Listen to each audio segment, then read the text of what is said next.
Oh, okay, so let's have a little look at the JNCIA Data Center certification and the tracks that it actually follows. So traditionally, what you would do your JNCIS Junos, then your JNCIS Enterprise, and then you would sidestep from the Enterprise and go to the JNCIP, the professional level data center certification. However, in the last few months, Juniper has decided to make the data center its own complete track. So now you have a JNCIA data center, which is what this course is going to be based on, and a JNCIS data center, which is about Apstra automation. So you have two routes that you can follow. So as we can see now, you can go up the Junos enterprise routing and switching and then sidestep, or you can now go directly up. Now, Juniper is generally pretty decent when it comes to their certifications. They offer quite a lot of free training. I have a slide here for that. Let's have a look. The learning portal. Okay, so if we click on get started for free on the learning portal, and you can see what courses that you can get for free. Now, unfortunately, within this list, as we can see here, we do not have an option for data center. So they will give you free training and a 70% discount on your exam for the Juniper JNCIA Junos, the cloud, security, Mist, design, which I believe is going to be possibly retired at the end of 2023, and your DevOps associate. And if you're interested in your DevOps associate, then Ben Jacobson on Udemy has a fantastic course for that. Anyway, so there is no free training available for the JNCIA data center, and there's no way to earn a 75% discount on your exam. So you're going to have to do this the traditional way of learning yourself with whatever resources that you can find and paying full price for the exam. It's 200 quid. So, I mean, it won't break the bank, but, we would rather get it for 50 quid than 200 quid if we can. But unfortunately, on this particular track, we can't. However, if you have a Juniper All Access Pass at the measly steal of £5,000 or $6,000 for the year, the course will be automatically included. But of course, that is outside of the realms of your average person. Normally only people who get the All Access Pass when they get it through their work. So if you don't have access to the Juniper All Access Pass, then the course I'm going to provide here will be more than sufficient to enable you to pass the Juniper JNCIA Data Center examination. Let's have a quick look and see what's involved in the certification. Okay, let's have a look at the official examination curriculum. So let's scroll down here, and as we can see, we have a few bits. We have our traditional data center architectures in multi-tiers. That's basically describing how a traditional data center works. The IP fabric, which is the IP underlay for your data center, so it covers that. A little bit of layer 2 and layer 3 strategies, the overlays versus the underlay networks, and as it says here, very basic. And it says here EVPN and VXLAN, only an overview. They're not expecting you to be able to configure these protocols at all. And then when it comes to layer 2 switching, they want you to identify the concepts, operation or functionality of layer 2 switching. So basically layer 2 switching and bridging concepts, port modes, VLAN tagging and IRB interfaces. It wants you to understand about MAC security, MAC access control and filtering, and storm control. And it wants you to be able to configure, monitor and troubleshoot these particular layer 2 technologies. Then you have a little bit on protocol independent routing. So they want you to know how to configure, static routes, aggregated routes, and generated routes, what Juniper's Martian addresses are, basic routing instances including rib groups, load balancing, and some filter-based forwarding.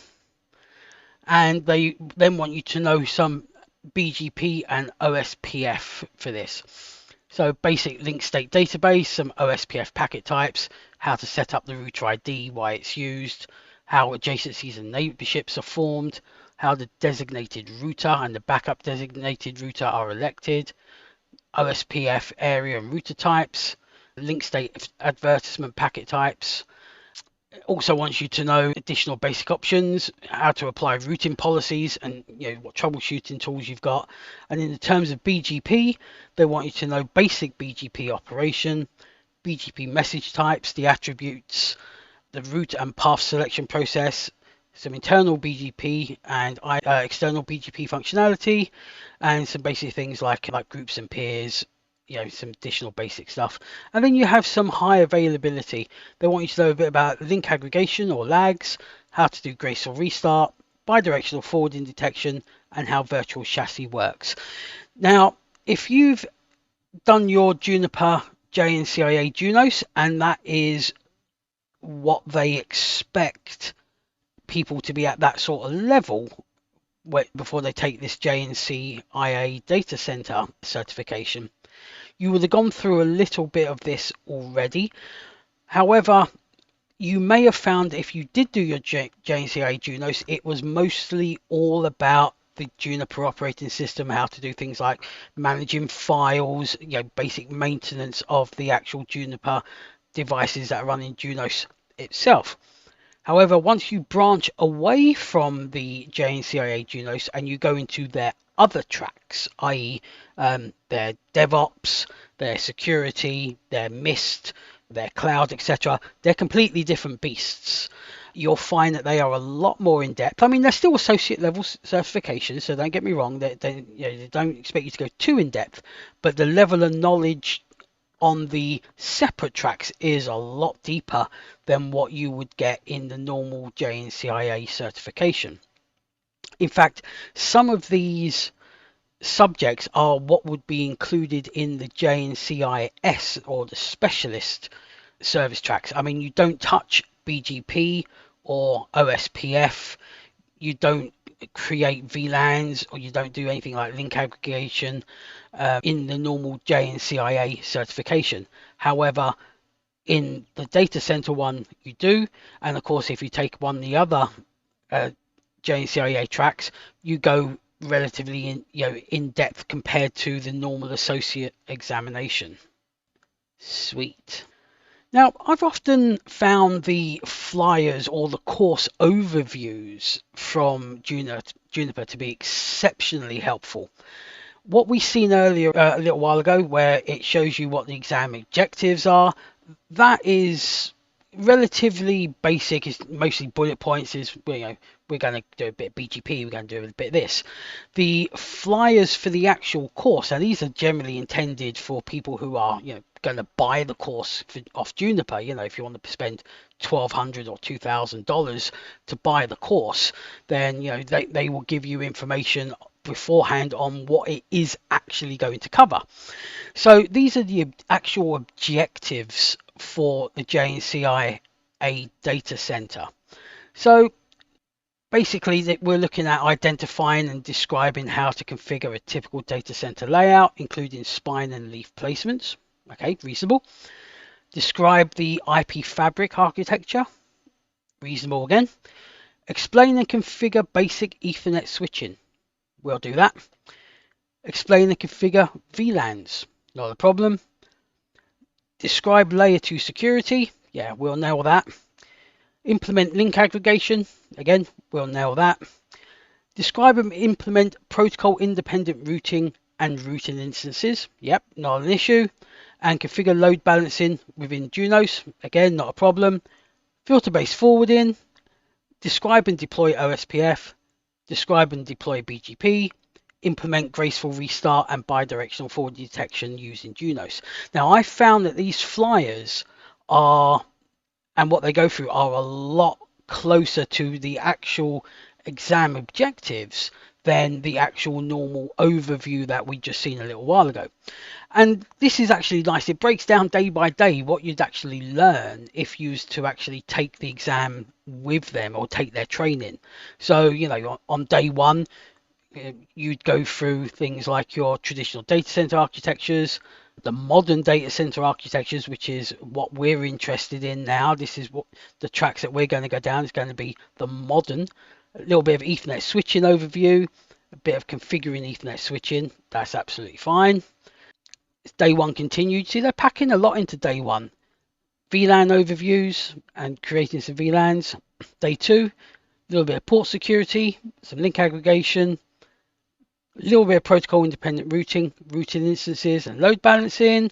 And day three, you would do some filter-based forwarding, some fundamentals of OSPF, some fundamentals of BGP, deploying BGP, and graceful restart.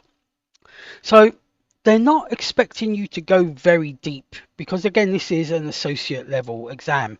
But as you can see here, especially if you've taken, like I said, the normal Junos one, the curriculum is a lot different, very much so different to the normal JNCIA Juniper examination.